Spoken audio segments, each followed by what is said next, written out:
Bad news for your wallet this morning, because UK inflation has jumped again, and rising household energy bills are helping drive it. New figures from the Office for National Statistics now show that UK inflation rose to 2.9% in July, up from 2.6% in June. That means prices overall are around 2.9% higher than they were a year earlier.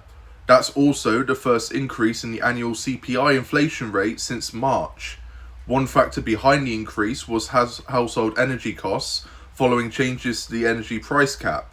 GB News reports that the latest cap change pushed a typical annual household energy bill up by around £221. The wider CPI measure increased by 0.3% during July alone, compared with a smaller 0.1% monthly increase during July last year.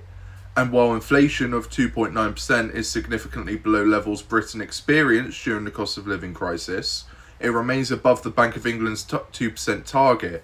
That matters because persistent inflation can affect household spending, interest rate decisions, and how quickly living standards improve. So after inflation fell to 2.6 in June, it's now heading in the opposite direction again. Now, we need to sort this inflation very quickly, because I'm fortunate where I've got a decent job, so I can afford to get stuff. But there are people in a lot less fortunate position than me, and I know that. And they are really struggling during this cost of living crisis. And this government needs to find a way to cut it off. We need to lower the bills. We need to, instead of giving out free bus fares, which I don't know how much that would cost, put that into putting a cap on energy bills. Put that into lowering food prices if you can.